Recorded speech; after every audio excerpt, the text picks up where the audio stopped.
प्रेम गली अति सांकरी जामे दो न समाहीं। दिया तले अंधेरा ओशो के हिंदी प्रवचन में आप सबका स्वागत है। सभी को मेरा हृदय से नमस्कार। सभी मेरा प्रणाम स्वीकार करें। अहंकार जीवन की मूलभूत समस्या है और प्रेम मूलभूत समाधान। इस बोध कथा में दोनों हैं, मनुष्य की समस्या भी और मनुष्य के लिए समाधान भी। पहले अहंकार को समझें। बच्चा पैदा होता है तब कोई अहंकार नहीं होता, उसे कोई बोध नहीं होता। मैं का बोध होता है, अस्तित्व का बोध होता है। हूँ का मैं हूँ ऐसा बोध नहीं होता, सिर्फ हूँ ऐसा बोध होता है। मैं लेकर कोई पैदा नहीं होता, लेकिन मैं जीवन की ज़रूरत है। बिना मैं कि बच्चा बढ़ ना पाएगा। ज़रूरत ऐसी ही है जैसे बीज के चारों तरफ एक सख्त खोल की ज़रूरत है।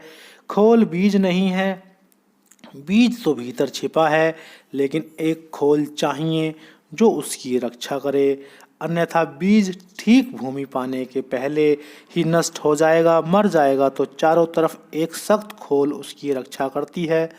रक्षक भक्षक भी हो सकते हैं। जो खोल रक्षा करती है वही खोल किसी दिन बाधा भी बन सकती है। जब हम बीज को बोएं और खोल इनकार कर दे कि अब मैं नहीं टूटूंगी, मैंने ही तुझे इतने दिनों तक बचाया, अब तू मुझे छोड़ता है, तो खोल तो जो कि जीवन की रक्षा करती है वही जीवन की हत्या हो जाएगी। अंकुर पैदा ना हो सकेगा। अंकुर पैदा तभी होगा जब खोल टूटे। इसलिए इस विरोधाभास को ठीक से समझ लें।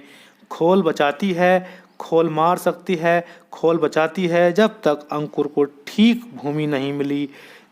ठीक भूमि मिलते ही खोल को टूट जाना चाहिए, तो उसका काम पूरा हुआ। मनुष्य का अहंकार अनिवार्य है। बच्चों को अगर ख्याल ना हो कि मैं हूँ, आग से कैसे बचेगा? बाहर वर्षा होती होगी, कैसे भीतर आएगा? उसे पता ही ना चलेगा कि मैं भीग रहा हूँ को तो कुछ भी भेद पता ना चलेगा वर्षा में और स्वयं में। हूँ को तो कुछ भी भेद पता ना चलेगा आग में और स्वयं में। हूँ की तो कोई सीमा नहीं। हूँ तो ब्रह्म स्वभाव है, वह असीम है। खोल सीमा बनाती है। बच्चे को पता चलना चाहिए कि मैं भीग रहा हूँ, भागूं घर में छिप जाऊं। बच्चे को पता चलना चाहिए मैं जल रहा हूँ, हाथ हटा लूं, अन्यथा मृत्यु हो जाएगी। प्रत्येक बच्चे को समाज अहंकार देता है। हमें सिखाना पड़ता है कि तुम हो, तुम पृथक हो। हमें सिखाना पड़ता है कि तुम अपने पैरों पर खड़े हो। हमें सिखाना पड़ता है सहारे मत लो। बच्चा उस दिन युवा हो जाता है, प्रौढ़ हो जाता है जिस दिन वह अपने पैर खड़ा हो जाता है। अर्थ है जिस दिन उसने अपने अहंकार को बना लिया। शिक्षा से, संस्कार से, परीक्षाओं में स्पर्धा से, जीत से, सफलता से हम उनके अहंकार को भरते हैं ताकि अहंकार उसे बचाए उस दिन तक जिस दिन परमात्मा की भूमि मिलेगी। प्रेम घटेगा और खोल टूटेगी और बच्चा पुनः विराट के साथ एक हो जाएगा। खतरा तब शुरू होता है जब यह खोल इतनी मजबूत हो जाती है और इस खोल को हम अपना रक्षक ना बनाकर अपनी आत्मा समझ लेते हैं। इस खोल को अपना कवच न बनाकर अपना प्राण समझ लेते हैं। फिर हम इसे टूटने ही नहीं देते, फिर हम इसे बचाते हैं। जो हमें बचाता है उसे हम बचाने के में लग जाते हैं। वही भूल हो जाती है। अहंकार तुम्हें बचाए तब तक ठीक है, तुम अहंकार को बचाने लगो, बस उसी दिन भूल हो गई। अब अहंकार मूल्यवान हो गया, तुम खोल हो गए। जो मूलभूत है वह गौण हो गया, जो गौण है वह मूलभूत हो गया। वही भूल शुरू हो जाती है और तब जीवन में दुर्घटनाएं होने लगती हैं। क्योंकि अगर मैं अहंकार इतना मजबूत हो जाए कि तुम उसे छोड़ ही ना पाओ, तो तुम प्रेम में सफल ना हो पाओगे। परमात्मा के प्रेम को तो छोड़ दो, फिलहाल साधारण जीवन के प्रेम में भी सफल ना हो पाओगे, क्योंकि वहाँ भी क्षण भर को मैं को छोड़ना पड़ेगा। तुम एक स्त्री को भी प्रेम कर पाओगे, एक पुरुष को भी प्रेम कर पाओगे, एक मित्र को भी प्रेम ना कर पाओगे, क्योंकि प्रेम तो वही द्वार है। तुम दूसरे से मिलने को राजी हो, दूसरे में पिघलने को राजी हो, दूसरे को अपने में लीन हो जाने के लिए आमंत्रण प्रेम है। वहाँ तुम सीमा हटा लेनी है और मैं सीमा बनाता हूँ। इसलिए बहुत कम लोग हैं पृथ्वी पर जो प्रेम में सफल हो पाते हैं। वे कहते जरूर हैं, पति पत्नी से कहता है मैं तुझे प्रेम करता हूँ, पत्नी पति को कहती है, हजारों बार दोहराते हैं, लेकिन वह दोहराना भी सिर्फ इसी बात की खबर है कि प्रेम है नहीं, अन्यथा दोहराने की कोई ज़रूरत ना थी। हम दोहराते नहीं बातों को जिन पर हमें शक है, और हम हजार तरह के सिद्ध भी उन्हीं बातों को करते हैं जिन्हें हम भीतर गहरे में जानते हैं कि वे हैं नहीं। तो पति गहने लाएगा, आभूषण लाएगा, हीरे जवाहरात भेंट करेगा, लेकिन यह सब कचरा है, क्योंकि असली हीरा वह भेंट नहीं कर पाया। वह असली हीरा था प्रेम का, और उस असली हीरे की जगह वह कितने ही हीरे और कोहिनूर ले आए तो भी परिपूर्ति न होगी। पत्नी कितने ही पैर दबाए, कितना ही अच्छा भोजन बनाए, कितनी ही सेवा करे, लेकिन अगर हृदय का दान ना हुआ, अगर वह समर्पित ना हुई, अगर वह ऐसी भूल ना गई जैसे बूंद सागर में खो जाती है, ऐसा ना घटा जब तक कि पति परमात्मा ना हो जाए और वह उसमें लीन हो जाए, तब तक कुछ भी साथ ना देगा, तब तक दोनों खाली खाली रहेंगे। और ध्यान रहे, खाली बर्तन बड़ी आवाज़ करते हैं, और खाली बर्तन इकट्ठे हों तो बड़ा कोलाहल होता है। भरा बर्तन चुप हो जाता है, खाली बर्तन कोलाहल करता है, आधा भरा बड़ा उपद्रव मचाता है। तुम्हें तुम्हारे जीवन की कलह सतत जो कलह है और प्रेमियों की कलह से ज़्यादा और कोई कलह दिखाई नहीं पड़ती दुनिया में। वह कलह इसी बात की खबर है कि बर्तन खाली रह गए। तुमने हजार उपाय किए, लेकिन सब उपाय व्यर्थ गए, क्योंकि एक चीज़ से तुमसे डरे हुए हो कि कहीं मैं को खोना ना पड़े। इसलिए लोगों ने प्रेम के दरवाजे ही बंद कर लिए। लोग विवाह करते हैं, प्रेम नहीं। फिर विवाह भी एक सब्स्टिट्यूट है, वह भी एक परिपूरक तरकीब है। कुंडली मिलाते हैं, हृदय नहीं। माँ बाप तय करते हैं, खुद नहीं। परिवार, समाज, धन, प्रतिष्ठा, इन सब का हिसाब किया जाता है, लेकिन प्रेम का अंकुर फूटेगा या नहीं, इसका कोई हिसाब नहीं रखा जाता। इसको हम आँख से ओझल ही रखते हैं, क्योंकि वह खतरनाक है। कौन जाने प्रेम हो सके ना हो सके। 100 में 99 लोगों के जीवन में तो हो ही नहीं पाता। इसलिए विवाह उचित है। विवाह बड़ी फीकी चीज़ है, प्रेम के मुकाबले खतरे कम है, क्योंकि बिल्कुल नकली है। नकली के साथ खतरा कम होता है, इसलिए असली में प्राण दांव पर लगाने होते हैं, और अगर दांव ना लगा सके तो असली टूट जाए, नकली जारी रहेगा। दुनिया के कुशल और चालाक लोगों ने विवाह को खोजा। विवाह इस बात की तरकीब है कि तुम्हें अहंकार खोने की कोई ज़रूरत नहीं। विवाह एक संस्था है, प्रेम विवाह एक घटना है। विवाह समाज द्वारा आयोजित है, प्रेम परमात्मा द्वारा नियोजित है। प्रेम तुम्हारे हाथ में नहीं कि तुम कुछ कर सको। तुम प्रेम के लिए कोई योजना नहीं बना सकते हो। घटेगा घटेगा, नहीं घटेगा नहीं घटेगा। तुम इतना ही कर सकते हो कि बाधा मत डालो। प्रेम ऐसा है जैसे द्वार पर सूरज निकलता हो। तुम सूरज को भीतर लाने के लिए कुछ भी नहीं कर सकते, इतना ही कर सकते हो कि द्वार बंद मत करो। द्वार खुले हों तो सूरज भीतर आ जाएगा, लेकिन तुम पकड़कर, धक्के देकर, पोटली गठरी में बांधकर सूरज को भीतर न ला सकोगे। द्वार खुला है तो हवा के झोंके भीतर आ जाएंगे, लेकिन तुम धक्के देकर उन्हें घर के भीतर न ला सकोगे। ज़्यादा से ज़्यादा इतना कर सकते हो तुम प्रेम के लिए ही कि अहंकार के को बीच में खड़ा मत होने दो। फिर आएगा हवा का झोंका और तुम्हें बहा ले जाएगा, लेकिन उससे हम डरते हैं, क्योंकि अहंकार को छोड़ने की हमारी क्षण भर की भी हिम्मत नहीं है। हम उससे इस जोर से जकड़े हैं कि हम यह भूल ही गए हैं कि हमारा उससे अलग होना भी कुछ है, और हम उन चीज़ों से भी अहंकार को भरते हैं जिनमें हमारा कोई हाथ नहीं।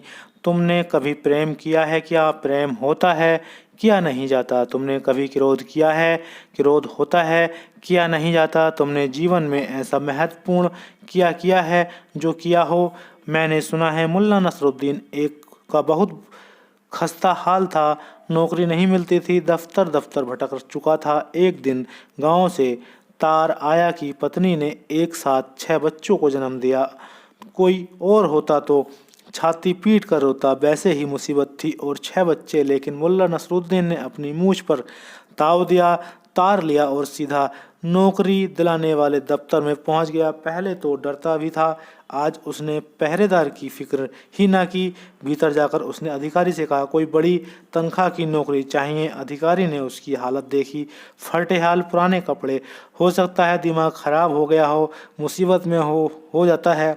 तो पूछा कि क्या कर सकते हो, कार चला सकते हो? नसरुद्दीन ने कहा कि नहीं। तो क्या कर सकते हो? पहरेदारी कर सकते हो? नसरुद्दीन ने कहा नहीं।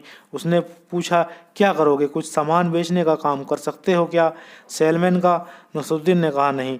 हैरान और थके हुए अधिकारी ने पूछा फिर क्या कर सकते हो? नसरुद्दीन ने जेब से तार निकाला और कहा पढ़ लो, 6 बच्चों को एक साथ जन्म दे सकता हूँ। तुम्हारे हाथ में है 6 बच्चों का एक साथ जन्म देना। क्या वह तुम्हारा कृत्य है? लेकिन जो तुम्हारा कृत्य नहीं है, अहंकार, उसका भी कर्ता बन जाता है। तुम तो ऐसा भी कहते हुए सुने जाते हो कि मैं सांस लेता हूँ, इससे बड़ी झूठी बात क्या होगी। एक आदमी 100 साल का हो गया था। पत्रकार पहुंचे और उन्होंने पूछा कि जो लोग ज़्यादा जीना चाहते हैं उनके लिए कोई संदेश। तो उस आदमी ने कहा बस सांस लेते रहो, सांस लेना तुम्हारे बस में है। जब नहीं आएगी सांस, तुम कैसे लोगे? सांस बाहर गई और वापस ना लौटी तो तुम क्या करोगे? सांस चल रही है, तुम ले नहीं रहे हो, तुम करता नहीं हो। सांस के तुम ज़्यादा से ज़्यादा दृष्टा हो सकते हो। जीवन को जो ठीक से खोजेगा वह पाएगा। कर्ता तो कहीं भी नहीं है, दृष्टा ही है। कर्ता से अहंकार बढ़ता है, दृष्टा से अहंकार टूटता है। लेकिन तुम देखते नहीं, तुम आंख बंद कर किए कर्ता बने हो। तुम सोचते हो सब तुम ही चला रहे हो, तुम ना होगे तो शायद सारी दुनिया रुक जाएगी तुम्हारे होने पर। जैसे सब जगह ठहरा हुआ है, तुम उस छिपकली की भांति हो जो छप्पर से अलग नहीं होती। उसके किसी मित्र परिजन ने बुलाया कि आओ जरा बाहर, आकाश बड़ा सुंदर है। उसने कहा कि बहुत मुश्किल है, क्योंकि मैं हट जाऊं मकान गिर जाएगा, इस छप्पर को मैं संभाले हूँ। अहंकार एक संबंध में अंधा है और वह अंधापन ही उसका प्राण है। और वह यह है कि तुम्हारा जीवन एक सहज घटना है, वह कर्तव्य नहीं है। तुमने क्या किया, पैदा होने के लिए क्या किया, जीने के लिए क्या किया, सांस चलने के लिए तुम क्या कर रहे हो, सब घट रहा है। और जो भी तुमने किया है वह बिल्कुल व्यर्थ है, जो भी सार्थक है वह अपने आप हो रहा है। भोजन भी तुम पचाते हो, तुम खून बनाते हो, तुम तो सोए रहते हो तब भी भोजन पचता है और खून बनता है। तुम तो बेहोश भी पड़े रहो तो भी शरीर के सारे कृत्य भीतर गहरे में जारी रहते हैं, तुम्हें तो उनका कोई पता भी नहीं चलता। लेकिन तुम हर चीज़ के कर्ता बन जाते हो। यह प्राथमिक चरण में ज़रूरी है कि बच्चे को हम बताएं कि तू क्या करता है। आधी जिंदगी अहंकार को बनाने में और आधी जिंदगी अहंकार को मिटाने में लगानी पड़ती है, तभी पूरे व्यक्ति का जन्म होता है। अहंकार को बनाकर ही जो रुक गया वह आधा ही जिया। उसकी जिंदगी में अमावस ही आई, अंधेरा पाक ही रहा। उसकी जिंदगी में पूर्णिमा आई ही नहीं, उजाला पाक आ ही नहीं सका। जिंदगी आधी अंधेरी वह जो अहंकार के साथ हम जीते हैं, और आधी उजाली जो कि हम जहाँ भी समर्पण की ज़रूरत हो वहीं वह हो जाता है। इसलिए तुम सदगुरु के पास भी नहीं पहुँच पाते, क्योंकि वह भी प्रेम की घटना है। वहाँ भी अहंकार छोड़ना पड़ेगा, वहाँ भी झुकना होगा, वहाँ भी तुम्हें अपने सिंहासन से नीचे उतरना होगा। तुमने जो राजमुकुट पहन रखे हैं वे उतार कर रख देने होंगे। वहाँ तुम्हें दीन ना कुछ होकर प्रवेश मिलेगा। नहीं, तुम सदगुरु के पास भी नहीं पहुँच पाओगे। तुम मंदिर मस्जिद गुरुद्वारे में भी नहीं पहुँच पाते।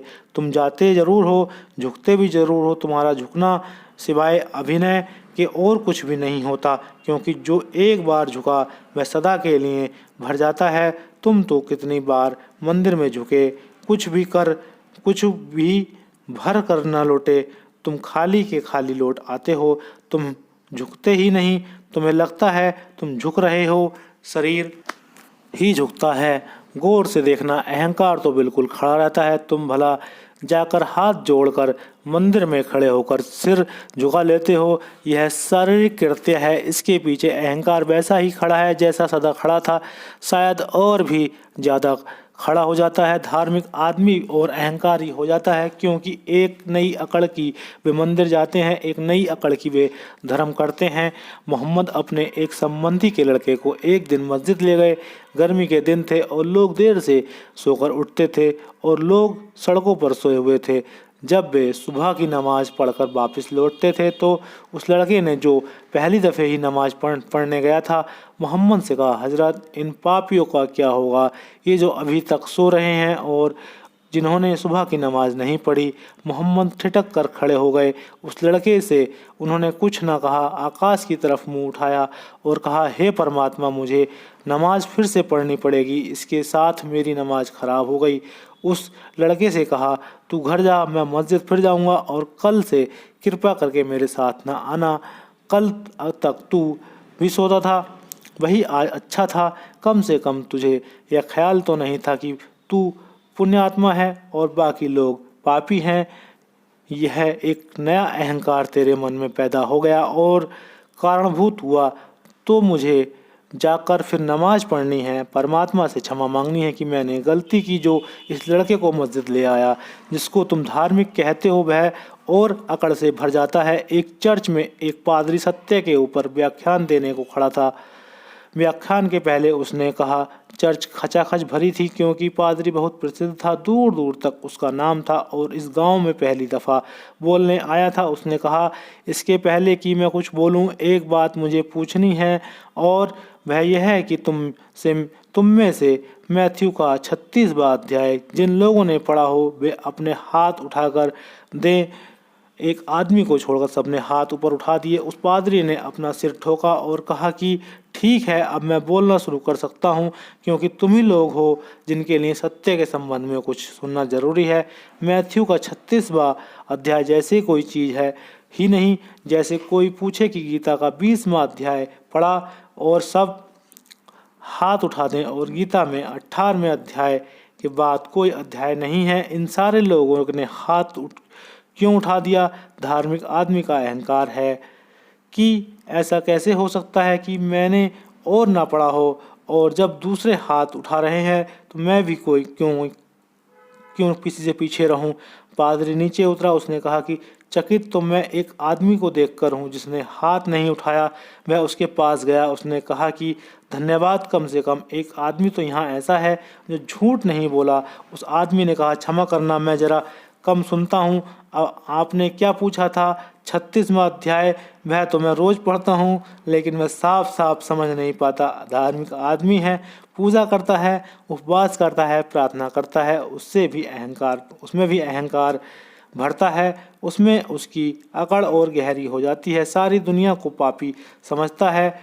तो आदमी मंदिर गया, उसकी आंखें देखें, उसकी आंखें तुम्हें नरक भेज रही हैं। जिसने एक दिन का उपवास कर लिया, सारी दुनिया पापी है। जो रोज़ सुबह गीता पढ़ लेते हैं, वह राम की माला जप लेते हैं या कागज़ पर राम राम राम राम का नाम लिख लेते हैं, वह सोचता है कि स्वर्ग उसका निश्चित ही है। बाकी बेचारों का क्या होगा?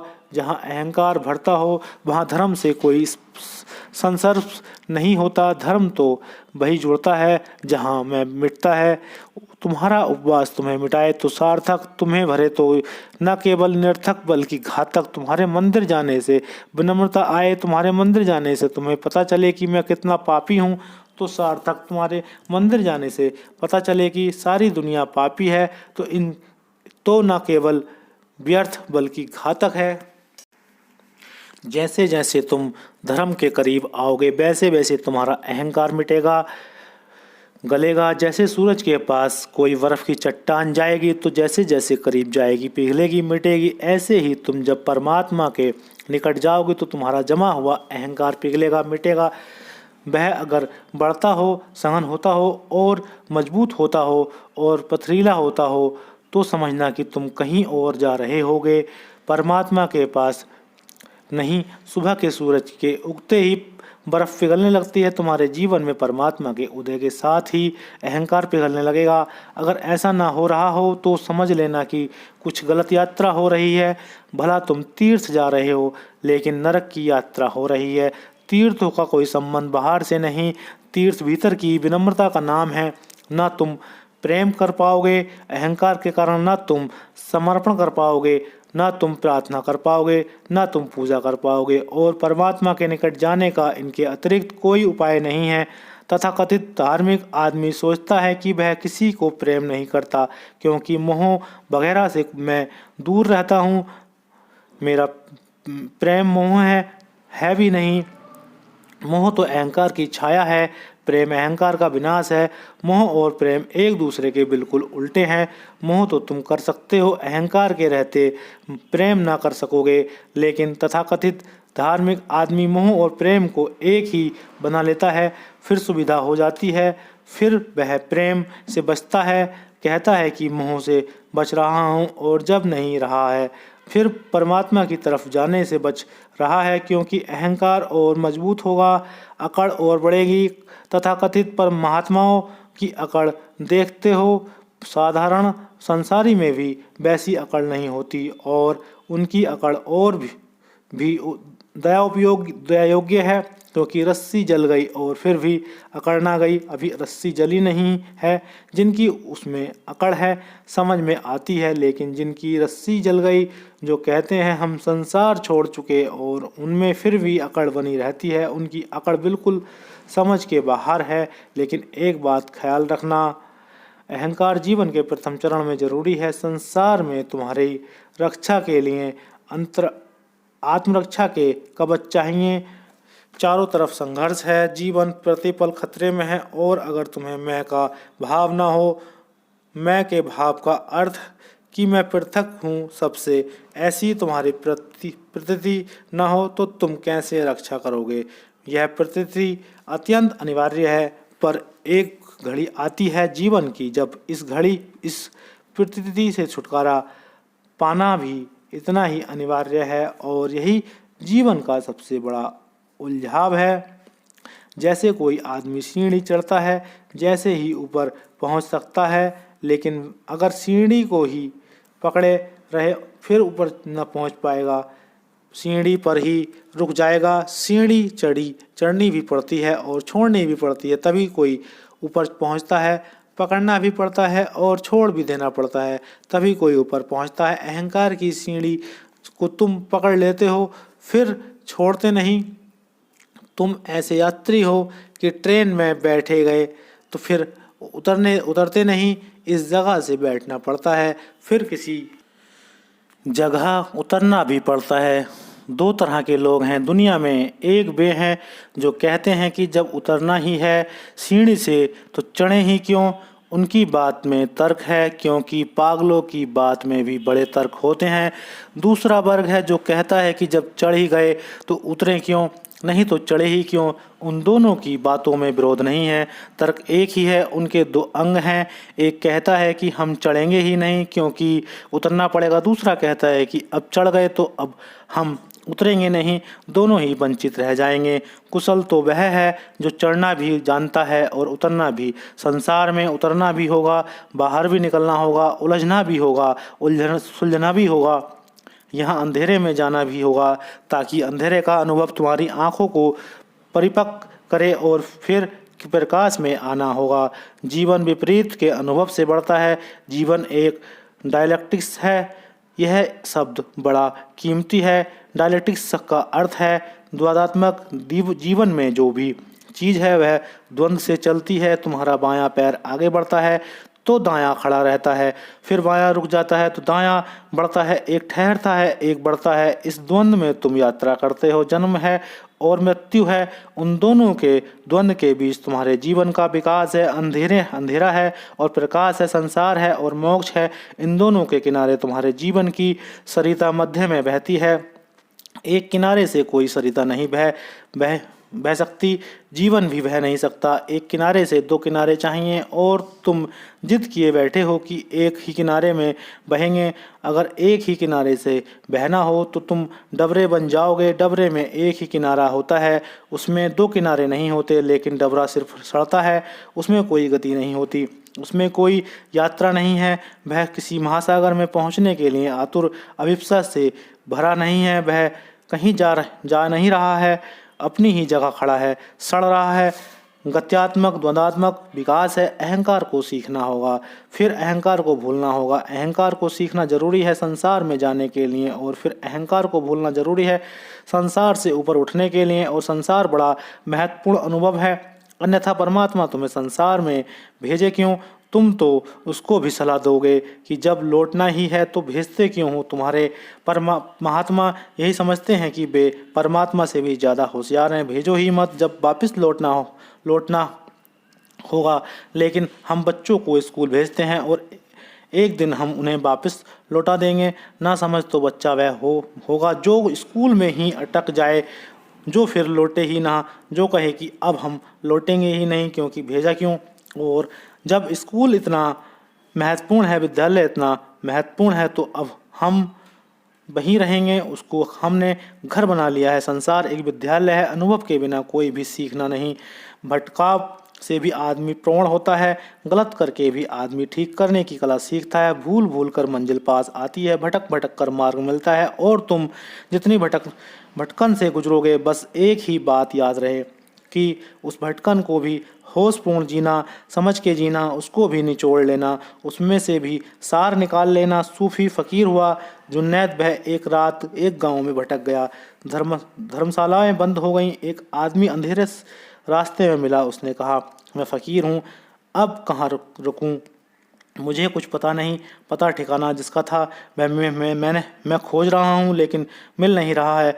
कुछ भूल चूक हो गई है, क्या तुम मुझे सहारा दोगे? उस आदमी ने कहा कि देखिए, मैं एक चोर हूँ और मैं अपने काम पर निकला हूँ, और आप एक फ़कीर हैं, इसलिए सच बोल देना उचित है। मेरे घर आप रुक सकते हैं, लेकिन वह एक चोर का घर है। फ़कीर थोड़ा डरा। यही ज़िंदगी की मुसीबत है, यहाँ चोर ज़्यादा मजबूत और फ़कीर कमज़ोर है। फ़कीर थोड़ा डरा, चोर नहीं, भयभीत है फ़कीर को घर में बुलाने से। फ़कीर भयभीत है चोर के घर जाने से। लेकिन फिर उसे ख्याल भी आ गया, क्योंकि जुनैद बड़ा होशियार आदमी था। उसे ख्याल आ गया कि मैं डर रहा हूँ, यह आदमी नहीं डर रहा है, यह नहीं घबराता है कि कहीं फ़कीर मुझे फ़कीर ना बना ले।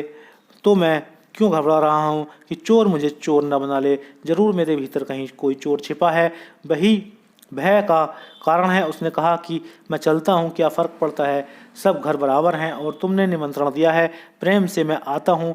वह चोर के घर रुका, 1 महीना रुका, और बाद में जुनैद कहता था कि वह चोर मेरा बड़े से बड़ा गुरु सिद्ध हुआ। वह रोज़ रात जाता और सुबह के करीब लौटता, और जब वह आता तो मैं दरवाज़ा खोलता और उससे पूछता कि कुछ सफलता मिली? वह कहता, आज तो नहीं मिली, लेकिन कल ज़रूर मिलेगी।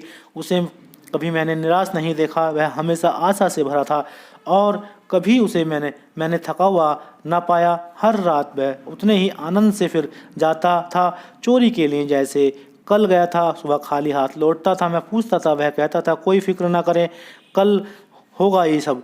जुनैद ने कहा है कि जब मैं परमात्मा को खोजने में लगा तो मेरी हालत उस चोर जैसी हो गई। रोज खोजता और हाथ कुछ ना आता, रात भर जागता, प्रार्थना करता, नाम स्मरण करता, कोई स्वाद ना आता, कोई अनुभव ना मिलता। कई बार मैंने सोचा कि छोड़ो, यह सब बकवास है, यह परमात्मा और यह खोज कुछ भी नहीं, लौट जाओ संसार में। तभी मुझे उस चोर की याद आती और उसे देखकर द्वार पर खड़ा, आशा से भरा, और वह कहता, आज नहीं तो कल।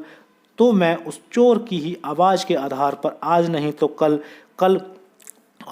कल कोशिश करता रहा, और एक दिन जब परमात्मा मुझे मिल गया तो मेरा पहला धन्यवाद उस चोर के लिए था, क्योंकि वही मेरा गुरु था। अगर तुम सीखना जानते हो तो चोर से भी सीख लोगे, और अगर तुम सीखना नहीं जानते हो तो परमात्मा के पास से भी खाली हाथ लौट आओगे। यह तुम्हारी सीखने की कला पर निर्भर होता है, और विपरीत में प्रवेश किए बिना कोई नहीं सीखता। यह संसार विद्यालय है, यहाँ सब गलत हो रहा है, उससे तुम घबराओ मत।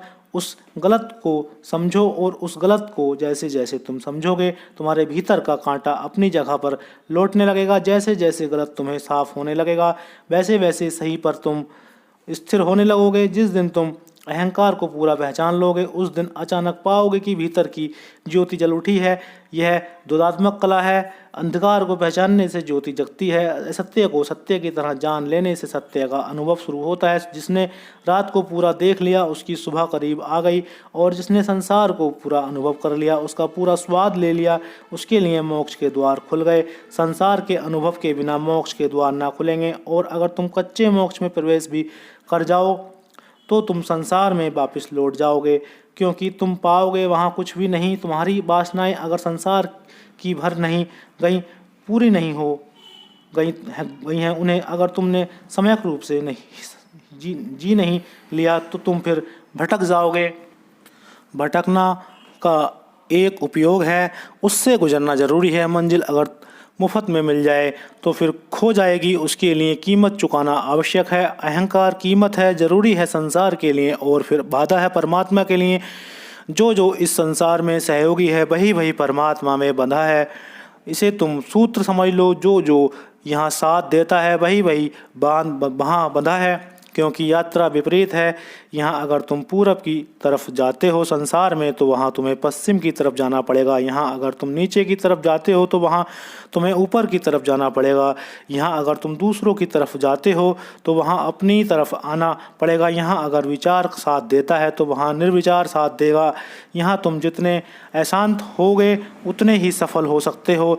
जब तक तुम्हें अल्सर ना हो और जब तक हृदय का दौरा ना पड़े तब तक तुम सफल हो ही नहीं सकते। यहाँ तो अशांति सफलता का मूल्य है। वहाँ जब तक तुम शांत ना हो जाओ, इतने शांत ना हो जाओ कि तुम्हारे होने का पता भी ना चले, तब तक तुम प्रवेश ना पा सकोगे। जो यहाँ मार्ग है वहीं वहाँ भटकाव है, जो यहाँ सीढ़ी है वही वहाँ बाधा है। संसार में परमात्मा विपरीत आयाम है। इसको अगर ठीक से समझ लिया तो यात्रा बड़ी सुगम हो जाती है। अहंकार यहाँ बड़ा ज़रूरी है। यहाँ जो लोग विनम्र हैं वे हार जाएंगे। जीसस का प्रसिद्ध वचन है कि जो विनम्र है वे ही प्रभु के राज्य के मालिक होंगे। यहाँ तो विनम्र है वह क्यों में पीछे खड़ा रह जाएगा, उसे हर कोई धक्का दे देगा, वह कभी पहुंच ही ना पाएगा, नंबर 1 कभी हो ही नहीं पाएगा। इतने लोग धक्का दे रहे हैं। यहाँ संघर्ष भारी है, यहाँ प्रतियोगिता तेज है। यहाँ तो आक्रामक व्यक्ति चाहिए। यहाँ तो मैकियावेली का शास्त्र चलता है, महावीर का नहीं, बुद्ध का नहीं, जीसस का नहीं। यहाँ तो चाणक्य की कला सीखनी पड़ती है। मैकियावेली और चाणक्य कहते हैं इसके पहले कि कोई तुम पर हमला करे तुम हमला कर देना, क्योंकि वही आत्मरक्षा का उपाय है। तुम दूसरों को मौका मत देना कि वह हमला करे, क्योंकि अगर उसने पहले हमला कर दिया तो तुम आधे तो हार ही गए। इसके पहले कि कोई तुम पर झपटे तुम झपट पड़ना, यही जीत का रास्ता है। और मैकियावेली कहता है भरोसा तो तुम शत्रु का तो दूर मित्र का भी मत करना। मैकियावेली कहता है मित्र किसी को मानना ही मत, जतलाना सभी को कि मित्र हो लेकिन मानना किसी को मित्र मत।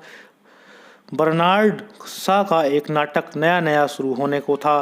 उद्घाटन दिन था तो विंस्टन चर्चिल को उसने एक पत्र लिखा और वह कुशल था बैंक करने में और उसके बैंक बड़े कीमती हैं।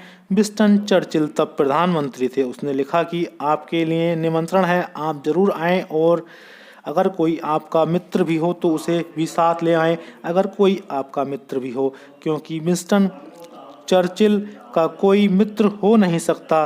राजनीतिक किसी को मित्र मानने ही नहीं देती। 2 तरह के लोग हैं दुनिया में राजनीतिक के लिए, एक प्रकट रूप से शत्रु और एक अप्रकट रूप से शत्रु। पोटेंशियल एनिमीज और एनिमीज दुश्मन, और जो आज नहीं कल दुश्मन होंगे वे लोग। मित्र तो कोई है ही नहीं। विंस्टन चर्चिल बहुत हैरान हुआ, रात भर सो ना सका। उसने सोचा कि जवाब क्या दें। उसने जवाब बहुत अच्छा दिया क्योंकि वह भी बहुत कुशल आदमी था। उसने जवाब दिया कि आज तो ना आ सकूंगा, कल आऊँगा अगर नाटक दूसरी रात भी चले। आज की रात ना आ सकूँगा, कल की रात आऊँगा अगर नाटक दूसरी रात भी चले। जैसा बर्नार्ड शॉ ने लिखा था कि अगर कोई मित्र हो। मैकियावेली कहता है कि कोई मित्र नहीं, मित्र से भी वह बात ना कहना जो दुश्मन से ना कह सकते हो, क्योंकि मित्र कल दुश्मन हो जाएगा तब तुम मुसीबत में पड़ोगे। और दुश्मन के भी खिलाफ ऐसी बात मत कहना जो कल तुम्हें अड़चन में डाले, क्योंकि दुश्मन कल मित्र हो सकता है। यह कलह चारों तरफ जो चल रही है, इसमें परिवर्तन प्रतिक्षण है। कौन अपना है कौन पराया है तय करना मुश्किल है। सिर्फ तुम ही अपने हो, बाकी कोई और पक्का नहीं। अपने अहंकार को जितना परिपोषित कर सको और जितना आक्रामक बना सको, जितना हिंसात्मक बना सको, उतना ही सफलता इस संसार में मिलेगी। यहाँ तुम जिन्हें सफल देखते हो वे अहंकारी लोग हैं। यहाँ विनम्र को तो कोई सफलता मिल ही नहीं सकती, वह चमत्कार है। अगर विनम्र कहीं तुम्हें मिल जाए सफल होता तो वह चमत्कार है, असंभव है। कैसे सफलता मिलेगी विनम्र को? लेकिन परमात्मा में विनम्र को सफलता मिलती है, वहाँ अहंकारी के लिए कोई जगह नहीं है। जीसस ने कहा है जो यहाँ प्रथम है वे वहाँ अंतिम होंगे। एक छोटी सी कहानी जीसस को प्रिय थी। वे कहा करते थे, लजारस नाम एक आदमी मरा, वह एक गरीब भिखमंगा था। जिस दिन वह मरा उसी दिन गांव का जो सबसे बड़ा धनपति था वह भी मरा। धनपति के घर अक्सर भोज समारोह हुआ करते थे। सम्राट भी उन भोज समारोह में आया था और लजारस बाहर बैठकर भीख मांगता रहता था। जो झूठे दोने और सामान बाहर फेंक जाता था उसमें से बीन कर खा लेता था। बड़ा हैरान हुआ धनपति, क्योंकि वह तो नरक में पड़ा और लजारस स्वर्ग गया। तो जीसस कहा करते थे कि उसने आंख ऊपर उठा कर देखी तो लजारस को बैठा परमात्मा के पास पाया और खुद पड़ा था नरक में, और आग चारों तरफ जल रही थी और उसे प्यास लगी थी और पानी का कोई पता ना चलता था। उसके होंठ जल रहे थे, उसकी छाती फट रही थी, उसका गला आग से भरा था। तो उसने परमात्मा से कहा कि जरा उस लजारस को यहाँ भेज दो कि मुझे थोड़ा पानी ले आए। और यह लजारस यहाँ वहाँ बैठा क्या कर रहा है इसे मैं भली भांति जानता हूँ। यह भिखमंगा था। परमात्मा ने कहा कि यहाँ जो वहाँ प्रथम थे वे अंतिम हो जाते हैं और जो अंतिम थे वे प्रथम हो जाते हैं। लजारस ने बिल्कुल भीख मांग ली, उसने बहुत गरीब रह लिया। अब उसका समय आया और तुम बहुत समारोह भोग चुके, अब तुम्हारे जलने की घड़ी आई है। सभी के दिन हैं, सभी की रातें। लजारस ना आ सकेगा, वहाँ लजारस आ सकता था लेकिन लजारस बाहर भूखा पड़ा रहता था। तुम कभी वहाँ ना गए, उस दिन की याद करो। जीसस निरंतर कहते हैं कि धनपति वहाँ प्रवेश ना कर सकेगा जहाँ चाहे सुई के छेद से ऊंट गुजर जाए, लेकिन धनपति स्वर्ग में प्रवेश न कर सकेगा। और यहाँ तो धनपति सभी जगह प्रवेश करता है, यहाँ तो धन ही प्रवेश का द्वार है। संसार में धन और परमात्मा में निर्धनता है। जो दो आदमी एक ही साथ एक धर्म विद्यापीठ में उत्तीर्ण हुए, दोनों कैथोलिक, फिर दोनों पादरी हो गए। संयोग की बात, एक तो उनमें बहुत अहंकारी था, वह न्यूयॉर्क के एक बहुत बड़े चर्च में प्रधान हुआ। दूसरा बहुत विनम्र था, उसको किसी ने पूछा ही नहीं। तो जो सबसे ज़्यादा गरीब बस्ती थी न्यूयॉर्क में, जहाँ दीनहीन बसते थे, उनके चर्च में वह पादरी हुआ। बरसों बाद दोनों मिले। अमीरों की बस्ती का जो पादरी था बहुत धनी हो गया, सब सुविधाएं थीं। गरीब जो पादरी था वह गरीब जैसा धीरे धीरे दीन हो गया था। दोनों साथ पड़े थे। अमीर पादरी ने कहा, दया आती है देखकर, लगता है तनख्वाह ठीक से नहीं मिलती या बहुत कम मिलती है।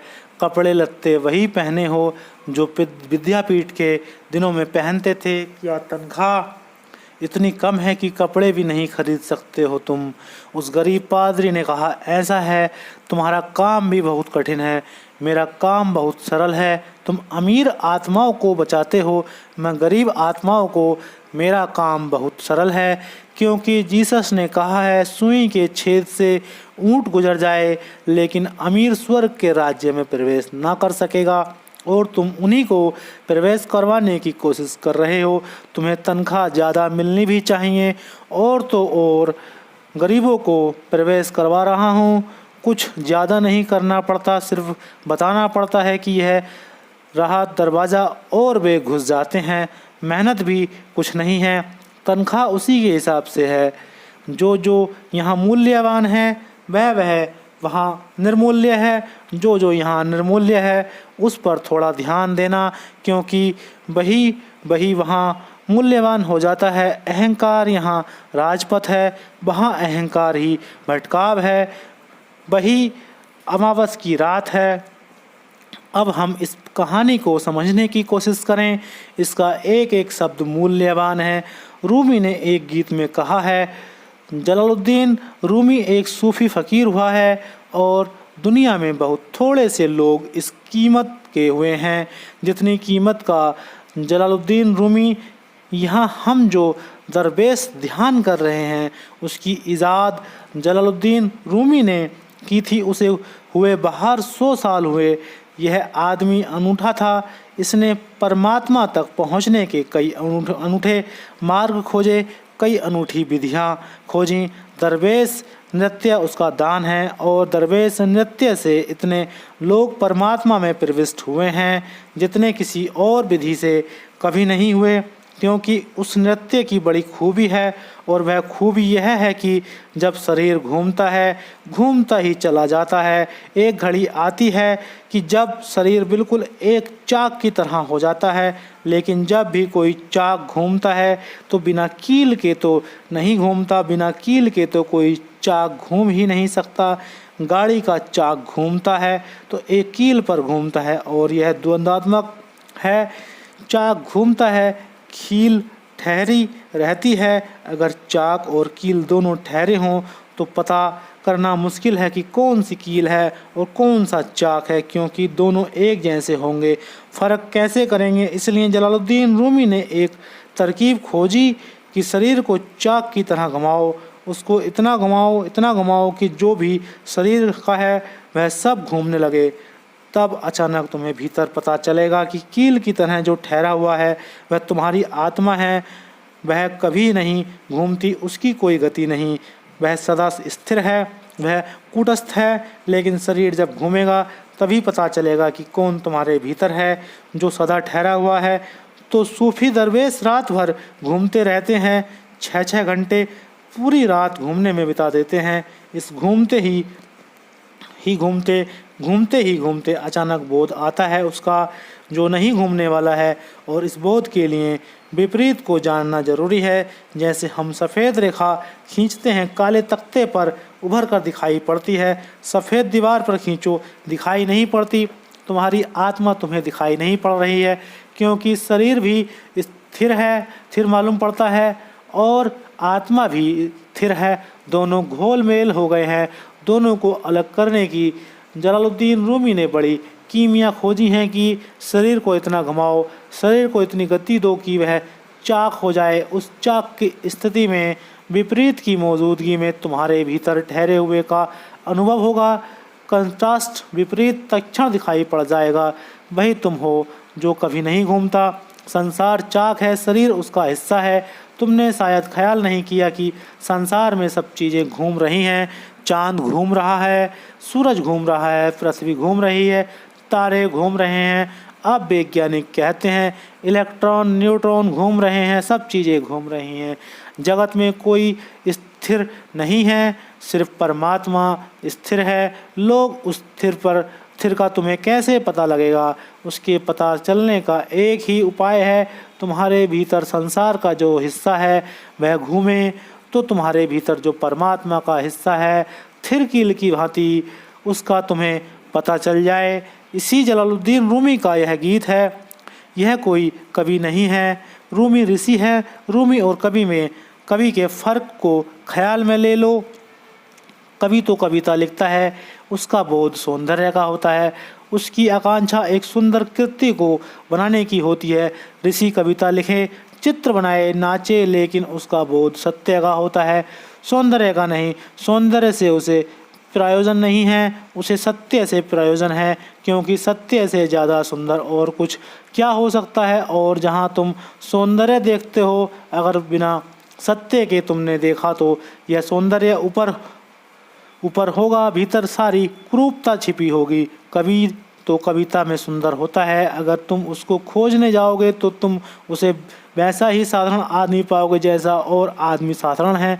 शायद उनसे भी बदतर पाओ। इसलिए कभी भूल कर यह काम मत करना कि अगर किसी कवि की कविता अच्छी लगे तो कवि को खोजने मत जाना, नहीं तो तुम उसे किसी होटल में बैठे हुए सिगरेट पीते हुए गाली गलौज करते हुए पाओगे, या अगर आधुनिक हुआ तो कॉफ़ी हाउस में पालोगे। लेकिन कुछ बहुत कविता से कुछ संबंध ना जुड़ेगा। तुम हैरान होगे कि इस आदमी ने ऐसी सुंदर कविता कैसे लिखी। सौंदर्य कल्पना से लिखा जा सकता है। ऋषि है जलालुद्दीन रूमी। ऋषि का अर्थ है उसने वही कहा जो देखा, सत्य को जैसा पाया उसको वैसा ही कहा, लेकिन उसको गाया सिर्फ कहा नहीं। गीत में बांधा पुराने से सभी शास्त्र गीतों में बुद्ध हैं। उसका भी कारण है सत्य की अपनी एक लय है। उस लय की अभिव्यक्ति के लिए सत्य का अपना एक संगीत है, नृत्य है। उसकी अभिव्यक्ति के लिए उपनिषद, गीता या बाइबल सभी लयबद्ध हैं।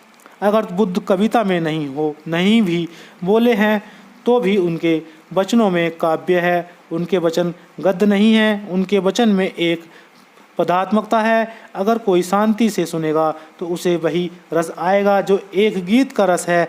उनका पूरा जीवन एक काव्य है। कवि तो कभी कभी किसी क्षण में कवि होता है। ऋषि 24 घंटे कवि होता है। उसके उठने में, बैठने में, उसके चलने में, बोलने में, न बोलने में सभी तरह काव्य होता है। काव्य का अर्थ है वह सत्य को पा लिया। अब सब उसके जीवन में सुंदर हो गया। जलालुद्दीन का यह गीत बहुत प्रसिद्ध गीतों में से एक है। इस गीत में उसने कहा है, प्रेयसी के द्वार पर किसी ने दस्तक दी, भीतर से आवाज़ आई, कौन है जो द्वार के बाहर था। उसने कहा, मैं हूँ। प्रत्युत्तर में सुनाई पड़ा, यह घर मैं और तू दो को न संभाल सकेगा। और बंद द्वार बंद ही रहा। प्रेमी तब जंगल चला गया। वहाँ उसने तप किया, उपवास किए, प्रार्थनाएं की। बहुत चांदों के बाद वह लौटा और दोबारा उसी द्वार को खटखटाया। फिर वही प्रश्न, बाहर कौन है। इस बार द्वार खुल गए क्योंकि उत्तर दूसरा था। उसने कहा, तू ही है। अब एक एक शब्द को समझें। सारा जीवन प्रत्येक व्यक्ति प्रेम के द्वार पर ही दस्तक दे रहा है। तुम्हारी गहरी से गहरी आकांक्षा प्रेम देने और प्रेम पाने की है। यदि तुम सफल हो गए तो तुम्हारा जीवन अनुग्रह से भर जाएगा। अगर तुम असफल हो गए तो तुम्हारे जीवन में सिवाय विषाद के एक रेगिस्तान के और कुछ भी ना होगा। इस प्रेम को पाने और देने के लिए ही सारी जीवन की खोज है। इसलिए जीसस ने कहा है कि मैं परमात्मा की एक परिभाषा करता हूँ और वह है प्रेम। जिसने प्रेम जान लिया उसने परमात्मा जान लिया। तुम कितने ही द्वारों पर खटखटाओ, तुम खटखटा एक ही द्वार के लिए रहे हो और वह द्वार है प्रेम का। कहाँ ऐसी घड़ी होगी जहाँ तुम डूब जाओ, लीन हो जाओ, खो जाओ, जहाँ तुम बिल्कुल ना बचो। वही प्रेम की खोज है, मिटने की खोज। क्योंकि तुम्हारा होना एक बोझ है, तुम्हारा होना मात्र एक उत्तरदायित्व है और तुम्हारे होने में एक तनाव है, एक चिंता है, एक संताप है। अस्तित्ववादी दार्शनिक कहते हैं कि आदमी का होना एक एंजाइटी है, एक सतत चिंता है। यह चिंता किसी क्षण में मिटती है। जब तुम कभी प्रेम के करीब पहुंच जाते हो तब तुम निश्चित हो जाते हो प्रेम की खोज चल रही है। उसे तुम आनंद की खोज भी कह सकते हो, क्योंकि आनंद प्रेम की छाया है। जब भी जीवन में प्रेम घटता है तुम आनंदित हो जाते हो। वह प्रेम अगर एक फूल से भी घट जाए तो आनंद आएगा। यह प्रेम किन्हीं को धन से लग जाता है तो भी आनंद आता है। यह प्रेम कूड़े करकट से लग जाए तो भी आनंद आता है। कुछ लोग पोस्टल स्टाम्प की ही इकट्ठा कर रहे हैं और आनंदित हो रहे हैं। कोई आदमी वृक्ष लगा रहा है, बागवानी कर रहा है और आनंदित हो रहा है। यह प्रेम जहाँ भी लग जाएगा, लेकिन जिन चीज़ों से तुम लगाते हो बड़ी छोटी है, जल्द ही चूक जाती है, तुम ऊब जाते हो। जब तक प्रेम विराट न लगने लगे तब तक तुम बार बार अपने प्रेम के विषय को बदलोगे। तुम्हें नए नए द्वार खटखटाने पड़ेंगे। तुम ऐसा प्रेम चाहते हो जो कभी ना चूके। पत्नी का भी चूक जाता है, पति का भी चूक जाता है, मित्र का भी चूक जाता है। फिर एक दिन तुम पाते हो कि फिर खाली हो गए। फिर किसी प्रेम की तलाश शुरू हो जाती है। सिर्फ परमात्मा का प्रेम कभी ना चूकेगा। हर आदमी प्रेम के ही द्वार पर दस्तक दे रहा है। वह जो वेश्या के घर पर दस्तक दे रहा है, वह भी प्रेम के द्वार पर दस्तक दे रहा है। जो मंदिर में दस्तक दे रहा है, वह भी प्रेम के द्वार पर दस्तक दे रहा है। तुमने द्वार गलत चुना हो, लेकिन आकांक्षा तुम्हारी वही है। ऐसा होना भी चाहिए, क्योंकि सभी एक ही जीवन स्रोत से पैदा हुए हैं। सभी की एक ही खोज है। प्रेयसी के द्वार पर किसी ने दस्तक दी। भीतर से आवाज़ आई, कौन है? और प्रेम सदा पूछता है, कौन? क्योंकि प्रेम केवल पात्र को ही मिल सकता है, अपात्र को नहीं। प्रेम को पाने की योग्यता चाहिए। यह जरा समझने जैसा है। तुम प्रेम को चाहते हो, लेकिन कभी अपने को प्रेम के योग्य नहीं बनाते। इसलिए तुम्हारा जीवन बिना प्रेम के रूखा रूखा ही समाप्त हो जाता है। तुम चाहते हो प्रेम, तुम चाहते हो तो अमृत बरसे, लेकिन तुम्हारा पात्र अमृत को संभालने के योग्य नहीं है। तुम चाहते तो विराट को हुई, लेकिन तुम्हारे हृदय में जगह शूद्र के लिए भी नहीं है। तुम बुलाते तो परमात्मा को हो, लेकिन घर तुमने तैयार नहीं किया। साधारण मेहमान के लिए भी तुम्हारे घर की तैयारी नहीं है। परमात्मा को बुलाया है तो घर को उस महा अतिथि के लिए तैयार करना होगा। जो तुम चाहते हो, उसको चाहने के पहले अपने को तैयार कर लेना चाहिए। अन्यथा तुम चाहते रहोगे, रोते रहोगे और ज़िंदगी सूखी बीत जाएगी, कुछ हाथ ना लगेगा। यह बड़ा कठिन है, क्योंकि हर आदमी यह सोच कर चलता है, पात्र तो वह है ही। मेरे पास लोग आते हैं, वे कहते हैं ध्यान नहीं होता। वे यह कह रहे हैं कोई और विधि बताइए। यह विधि काम नहीं कर रही। मेरे पास ऐसा आदमी नहीं आया है जो यह कहे कि यह विधि काम नहीं कर रही है। मेरी पात्रता में कहीं कोई कमी तो नहीं है। अगर विधि काम नहीं कर रही है तो विधि गलत है। तुम तो कभी गलत नहीं हो, तो तुम विधि बदलने को तैयार हो, शास्त्र बदलने को तैयार हो, धर्म बदलने को तैयार हो, गुरु बदलने को तैयार हो, लेकिन खुद को बदलने को तैयार नहीं। तुम कभी पूछते ही नहीं कि कुछ भी काम नहीं करता, कहीं ऐसा तो नहीं है कि मैं गलत हूँ? नहीं, तुम यह पूछते ही नहीं। मेरे पास लोग आते हैं, वे सैकड़ों गुरुओं के पास भटक चुके हैं। वे कहते हैं इस आश्रम से उन आश्रम, इस गुरु से उस गुरु, कुछ नहीं हो रहा। मगर एक बुनियादी सवाल वे पूछते ही नहीं कि जब इतने गुरु तुम पर हार जाते हैं तो कहीं उनको हराने में तुम्हारा कोई हाथ तो नहीं। सब शास्त्र तुमसे पराजित हो जाते हैं।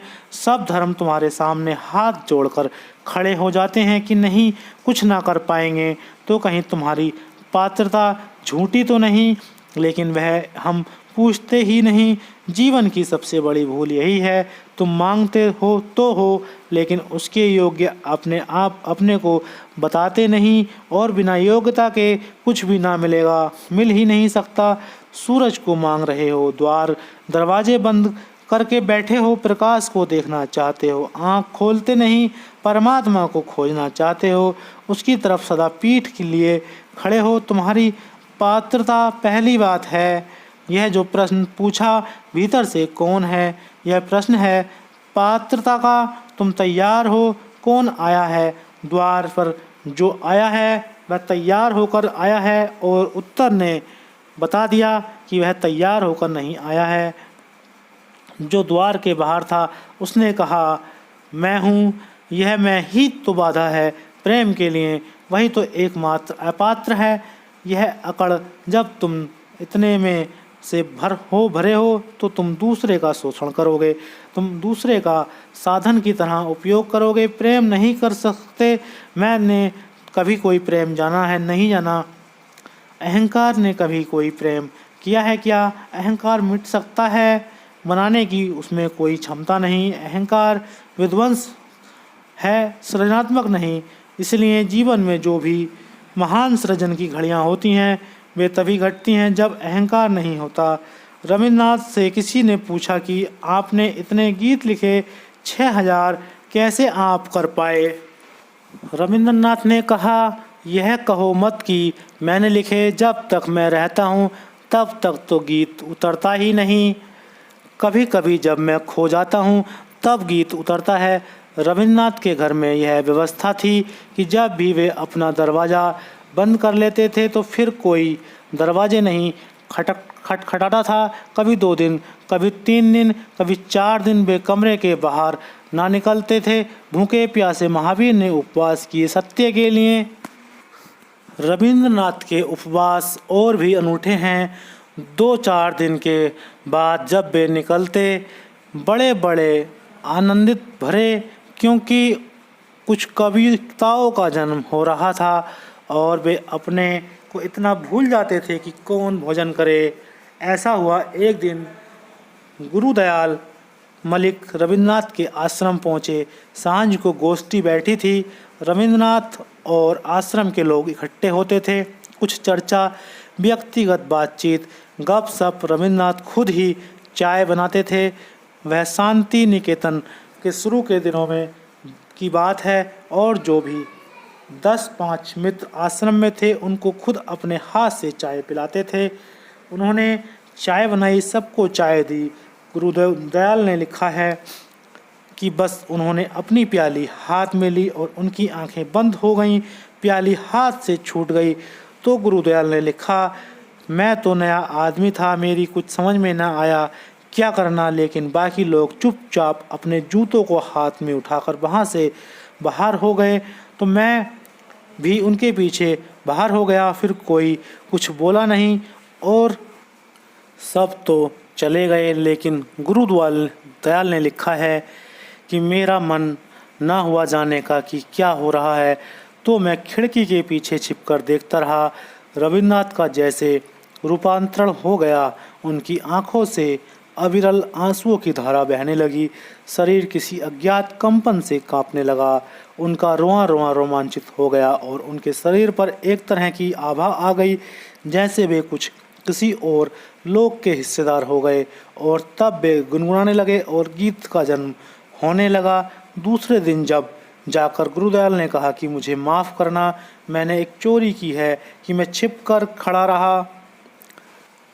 खड़ा नहीं होना था, लेकिन मैं अपराधी नहीं अनुभव करता। मैंने एक अनूठा अनुभव कर लिया, आप बिल्कुल मिट गए थे, तब गीत उतरा। रविन्द्रनाथ ने कहा, गीत उतरता ही तब है। जो भी इस जगत में श्रेष्ठ है वह उतरता तब है जब तुम नहीं होते, और जो भी इस जगत में निकृष्ट है वह तुमसे आता है। अहंकार विध्वंसक है, वह मिटा सकता है। निहारिकता सृजनात्मक है, निरहंकार गर्भ है, उस गर्भ में सत्य, सौंदर्य, शिवम सभी उतरते हैं। उसी निरहंकार क्षण में परमात्मा उतरता है। तो पूछा, भीतर से कौन है? द्वार के बाहर जो खड़ा था उसने कहा, मैं हूँ। प्रत्युत्तर आया, अब घर में मैं और तू को ना संभाल सकेगा, दो को ना संभाल सकेगा, द्वंद्व यहाँ ना चलेगा, द्वैत की यहाँ सुविधा नहीं। घर छोटा है, प्रेम का घर है, यहाँ एक ही समा सकता है, यहाँ दो ना बस सकेंगे। यही तो अद्वैत की पूरी दृष्टि है। जब तक तुम कहते हैं तब तक परमात्मा से मिलन ना हो सकेगा। कबीर ने कहा है कि जब तक मैं करता रहा तब तक उसे खोजता रहा, लेकिन मैं भीतर भरा रहा तब तक उससे मिलन ना हुआ, और जब मिलना हुआ तब मैंने चौंक कर देखा कि कबीर तो हेरा गया, कबीर अब है नहीं। जब तक कबीर था तब तक मिलन नहीं, और जब मिलन हुआ तो मैंने लौट कर देखा कि कबीर कहाँ है। हैरत हैरत हे सखी रहा कबीर हैराई, खोजते खोजते खुद खो गए तब मिलन हुआ। यह बड़ी अनूठी घटना है। जब तक तुम हो तब तक मिलन ना हो पाएगा। आदमी कभी परमात्मा से नहीं मिला है और ना कभी मिलेगा, क्योंकि जब मिलता है तब खो जाता है। तुम ही तो दीवाल हो, तुम गिरोगे तभी तो मिलन होगा, तुम मिटोगे तभी तो मिलन होगा। बूंद कैसे सागर से मिलेगी, मिलते ही बूंद ना रह जाएगी। यह भीतर से आवाज़ आई, यह घर दो को ना समा सकेगा। कबीर का एक वचन और महत्वपूर्ण है। कबीर ने कहा है कि पहले तो मैं खोजता था और परमात्मा ना मिला, और अब परमात्मा मिल गया है। तो एक बड़ी अनूठी घटना घट रही है। पाछे पाछे हरि फिरे कहत कबीर कबीर, और कबीर अब है नहीं, और पीछे पीछे हरि फिरता है। मैं बुलाता है कबीर कबीर, अब मैं क्या उत्तर दूं। पहले मैं चिल्लाता था प्रभु, कोई उत्तर ना था। अब प्रभु बुलाता है कबीर, अब यहाँ कोई बोलने वाला ना बचा। उस घर में दो नहीं समा सकते, यह घर मैं और तू दो को न संभाल सकेगा। इसलिए जिस प्रेम के घर में मैं और तू दोनों होते हैं, वहाँ सिवाय कलह के और कुछ भी ना होता। परमात्मा से तो कोई कलह हो ही नहीं सकती, लेकिन इस संसार के प्रेम में भी तुम जहाँ जहाँ मैं और तू को एक साथ है, एक घर में रख लेते हो, वहाँ सिवाय कलह के और कुछ भी नहीं होता। वहाँ संघर्ष है, सतत प्रेमी लड़ रहे हैं जैसे शत्रु। अभी अभी पश्चिम में बहुत अद्भुत किताब लिखी गई है कि पति पत्नी के संबंध पर। किताब का नाम है द इंटीमेट एनिमनी। जो पत्नी है वह भी निकटतम शत्रु है, ज़्यादा से ज़्यादा पति है वह भी निकटतम शत्रु है। कलह जारी है, संघर्ष है। प्रेम से तो फिर संघर्ष कहाँ मिटेगा। जब प्रेम से भी संघर्ष पैदा होता है तो फिर कहाँ मिटेगा संघर्ष। ऐसा संघर्ष परमात्मा के साथ तो नहीं हो सकता, लेकिन तुम वहाँ भी इस संघर्ष को लेकर पहुँचोगे अगर तुम मैं को लेकर पहुँचे। इसलिए वे द्वार कभी खुलते नहीं। जैसे ही मैं गिरा वे द्वार खुल जाते हैं, जैसे मैं ही उस द्वार को रोकता है और मैं गिरते ही उस द्वार को खोल देता है, और बंद द्वार बंद ही रहता है। प्रेमी तब जंगल चला गया। वहाँ उसने तप किए, उपवास किए, प्रार्थनाएं की। बहुत चांद आए और गए। तब वह लौटा और दोबारा उसने वे ही द्वार खटखटाए। फिर वही प्रश्न, बाहर कौन है। प्रेमी वापस लौटा। तप किया, एक ही तप है, अपने को मिटाना, बाकी कोई तप नहीं। कांटों पर सो जाओ, उससे कुछ हल नहीं होता। मैं और अकड़ जाएगा कि कांटों पर सोता हूँ। धूप में खड़े रहो, एक पैर से खड़े रहो, कोई फ़र्क नहीं पड़ता। मैं और भर जाएगा कि मैं एक पैर से खड़ा हूँ। सिर के बल ज़िंदगी भर गुजार दो, कोई फ़र्क नहीं पड़ता। मैं और अकड़ जाएगा कि सारी दुनिया पैर पर चलती है, मैं सिर्फ सिर के बल खड़ा हूँ। एक ही तप है, मैं को मिटाने का तप। और अगर तुमने दूसरे तप किए कि इस एक को छोड़कर, तो वे सभी तप मैं को बढ़ाएंगे। उस आदमी ने बहुत तप किया, मैं को मिटाया होगा। जंगल जाने का एक ही उपयोग है, वहाँ तुम अकेले हो और जहाँ दूसरे मौजूद नहीं होते वहाँ मैं को मिटाना आसान होता है, क्योंकि दूसरों की मौजूदगी का कारण ही मैं को बनाना आसान हुआ है। समाज में बनता है मैं, इसलिए समाज से आने पर मैं मिटने में आसानी होती है। सुविधा भर की बात है। इसलिए सभी ज्ञानी, चाहे बुद्ध, चाहे महावीर, चाहे जीसस, चाहे मोहम्मद, कुछ समय के लिए समाज से हट गए। उस हटने का केवल इतना ही अर्थ है कि जिस समाज के बीच में मैं बना था, उस समाज से दूर हट जाने पर मैं का आधा हिस्सा तो गिर ही जाएगा अपने आप, क्योंकि दूसरों के बिना संभाले मैं नहीं संभलता। सब एक दूसरे को संभले हुए हैं। मैं को बनाए रखने के लिए तू की मौजूदगी चाहिए। इसलिए दूसरे तुम्हारे संबंध में क्या सोचते हैं, इसकी बड़ी चिंता रखते हो। अच्छा सोचते हैं, बुरा सोचते हैं, तुम्हें भला मानते हैं, बुरा मानते हैं, बड़ी चिंता रखते हो, क्योंकि दूसरे का क्या मानते हो उससे ही तुम्हारा सारा सहारा है। सारी दुनिया तुम्हें अच्छा मानती है तो तुम अच्छे हो, और बुरा मानने लगे तो तुम्हें खुद भी शक हो जाता है कि ज़रूर बुरा होगा, तभी तो लोग बुरा मानने लगे हैं। कोई प्रशंसा करता है तो तुम भर जाते हो, कोई निंदा करता है तो तुम खाली हो जाते हो। दूसरा आदमी रास्ते से गुजरता है, तुम्हें गौर से देख लेता है तो अहंकार अकड़ जाता है, और उपेक्षा से देख लेता है वह सिकुड़ जाता है। दूसरे की मौजूदगी अहंकार के लिए सहारा है। इसलिए तो कोई अकेला नहीं होना चाहता, अकेले में भय लगता है, मरे मिटे अकेले में बचना समझ में नहीं आता। यह मकान गिरेगा क्योंकि सब सहारे हट गए। एकांत उपयोगी है, साधक के लिए सहयोगी है, सरलता हो जाएगी। कोई मौजूद नहीं है, कोई अच्छा नहीं कहता, कोई बुरा नहीं कहता। धीरे धीरे तुम्हें याद रखने की ज़रूरत ना रहेगी कि मैं हूँ, तू याद दिलाता है मैं कि दूसरा तुम्हें उकसाता है, जगाता है कि तुम हो। दूसरे की मौजूदगी से तुम्हारा मैं सजग होता है। तो प्रेमी चला गया जंगल, हट गया समाज से, वहाँ उसने तप किया। एक ही तप है कि अपने को भूलने की कोशिश की। बैठ गया वृक्ष के नीचे, चेष्टा की कि मैं नहीं हूँ। हवाएं हैं, वृक्ष है, सांस चलती है, अस्तित्व है, लेकिन मैं नहीं हूँ।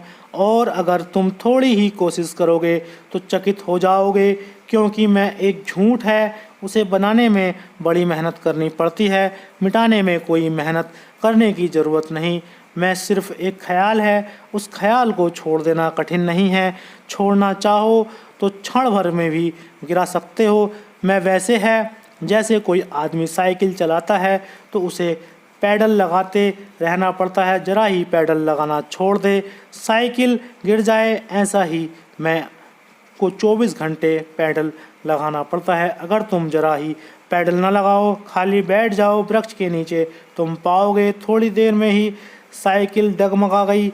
मैं गिरा, इसलिए 24 घंटे सहारे मांगते हो तुम। पति घर लौटता है, अगर पत्नी उसकी तरफ ध्यान नहीं देती तो नाराज़ होता है। क्या कारण है पत्नी ध्यान ना दे, इससे क्या प्रयोजन है? लेकिन घर लौटा है, दिन भर से आशा रखता है कि पत्नी थोड़ा सहारा देगी कि रोजी तुम ही कमाते हो, तुम ही घर के करता धरता हो, तुम ही सब संभालने वाले हो। और पत्नी ऐसा काम में लगी है जैसे वे आए ही नहीं।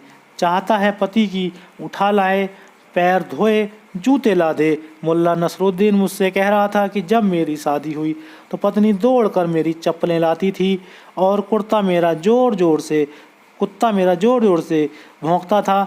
अब हालात बिल्कुल बदल गए हैं, पत्नी भौंकती है, कुत्ता मेरी चप्पलें उठाकर लाता है। तो मैंने कहा कि नसरुद्दीन, दुख की क्या ज़रूरत है, सेवाएं बराबर उतनी जारी हैं, उससे क्या फ़र्क पड़ता है। जूते भी आ गए, भौंकना भी जारी है, कौन क्या कर रहा है, कौन सा काम, इससे क्या फ़र्क पड़ता है। लेकिन फ़र्क पड़ता है, अहंकार को पीड़ा होती है।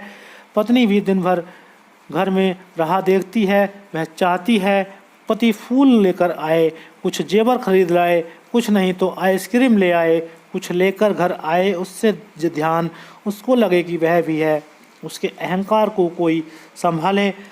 हम सब एक दूसरे की तरफ भिखारी की तरह देख रहे हैं कि मेरे अहंकार को थोड़ा संभालो। कोई इतना ही कह दे कि कपड़े बड़े प्यारे हैं, कहाँ से खरीदे, और बड़ा सहारा मिल जाता है। कोई इतना ही कह दे कि आप बड़े प्रसन्न मालूम हो रहे हो, और बड़ा सहारा मिल जाता है। कोई इतना ही कह दे कि कितने भले आदमी हो तुम।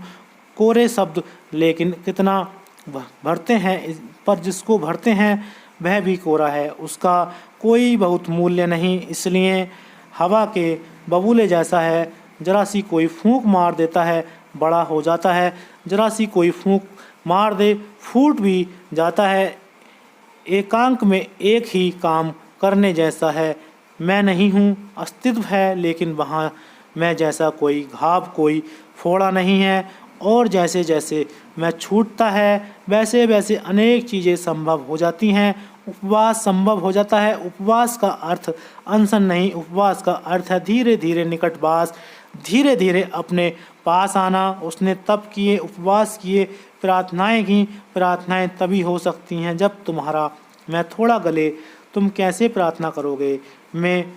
मैं से भरे तुम्हारी सब प्रार्थनाएं झूठी हैं, सजावट से ज़्यादा नहीं। वह भी तुम दूसरों को दिखाने के लिए कर रहे हो।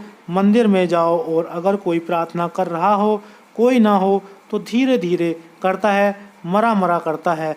4 लोग खड़े हों, जोर से करने लगता है। इन 4 को दिखाई पड़ जाए कि मैं प्रार्थना कर रहा हूँ। तुम परमात्मा से प्रार्थना कर रहे हो या लोगों को दिखा रहे हो? लोगों को दिखाने से ज़्यादा रस है। परमात्मा सुने या ना सुने, लोग सुन लें लोगों को पता चल जाए कि मैं धार्मिक आदमी हूँ। नहीं, जैसे ही मैं गला तप हुआ, उपवास हुआ, उसने बहुत प्रार्थनाएं की, फिर बहुत चांदों के बाद अनेक रातें आई गईं, पूर्णिमाएं आईं गईं, बरसों बीत गए, और जब तक उसे पक्का भरोसा ना हो गया कि अब मैं नहीं हूँ, तब तक वह लौटा नहीं। फिर उसने वही द्वार खटखटाए, वही प्रश्न, बाहर कौन है? लेकिन इस बार उत्तर बदल गया। इस बार उसने कहा, तू ही है। और इस बार द्वार खुले हैं, क्योंकि प्रेम के द्वार तभी खुलते हैं जब तुम ऐसे जाते हो जैसे तुम शून्य हो। तुम जब खाली गागर लेकर जाते हो परमात्मा के पास, तो वह सागर उतरता है। जब तुम खुद ही भरे हुए पहुँचते हो, तुम्हें और भरने का उपाय नहीं। वर्षा होती है पहाड़ों पर भी, झीलों में भी, खाइयों में भी। पहाड़ खाली के कारण खाली के खाली रह जाते हैं। वर्षा का पानी बह जाता है, गड्ढे भर जाते हैं, झीलें बन जाती हैं। पहाड़ पहले से ही खड़े हैं, उनकी अकड़ का कोई अंत नहीं। झीलें खाली हैं, परमात्मा तो सब पर बरस रहा है। अगर तुम्हारे में मैं का पहाड़ मौजूद है, तुम खाली रह जाओगे। अगर ना मैं की झील गहरी है, गड्ढा गहरा है, तुम भर जाओगे। जो खाली है वे भर दिए जाएंगे, जो भरे हैं वे खाली रह जाएंगे। यही पात्रता है, एकमात्र पात्रता है तुम्हारा परिपूर्ण खाली होना। जिस दिन तुम परिपूर्ण खाली हो, उस दिन अतिथि आएगा। उस दिन सच तो यह, तुम्हें उसके द्वार पर जाकर दस्तक देने की जरूरत ना होगी। वह आएगा और तुम्हारे द्वार पर स्वयं दस्तक देगा। पाछे पाछे हरी फिरे कहत कबीर कबीर। वह तुम्हें बुलाता, तुम्हें खोजता आ जाएगा। अहंकार के साथ तुम उसे खोजते हो, कभी खोज ना पाओगे। निरहंकार होते ही वह तुम्हें खोजता चला आता है। यह खोज एक तरफा नहीं है, तुम ही परमात्मा को नहीं खोज रहे हो, परमात्मा भी तुम्हें खोज रहा है। तुम अकेले ही उसे नहीं पुकार रहे हो, उसने भी तुम्हें पुकारा है। तुम अकेले ही उससे मिलकर आनंदित ना होगे, वह भी परम आनंदित होगा। उस दिन पूरा अस्तित्व प्रफुल्लित होगा, जिस दिन तुम घर लौट आओगे। लेकिन अगर मैं से भरकर तुमने पुकारा, तुम्हारी कोई पुकार वहाँ तक ना पहुँचेगी। घर खाली नहीं है, वह आए भी तो कैसे आए? द्वार बंद है, वह प्रवेश भी करे तो कैसे करे प्रवेश? तुम पीठ किए खड़े हो, वह तुम्हें खोजे भी तो कैसे खोजे? तुमने सब तरफ से बाधाएं खड़ी कर रखी हैं और तुम प्रार्थनाएं भी कर रहे हो। प्रार्थनाओं का मूल्य नहीं है, तुम मिट जाओ, क्योंकि तुम्हारा मिटना ही एकमात्र प्रार्थना है। प्रेम गली अतिसागरी, जामे दो ना समाही, दिया तले अंधेरा। ओशो के हिंदी प्रवचन आपने इतना ध्यान से सुना, सुनने के लिए आपको मेरे हृदय की तरंगों से बहुत बहुत धन्यवाद। आपका आभार, मेरा प्रणाम आप स्वीकार करें। बहुत दिल की गहराइयों से आपको पुनः एक बार फिर मैं प्रणाम करता हूँ। बहुत बहुत धन्यवाद। Thank you.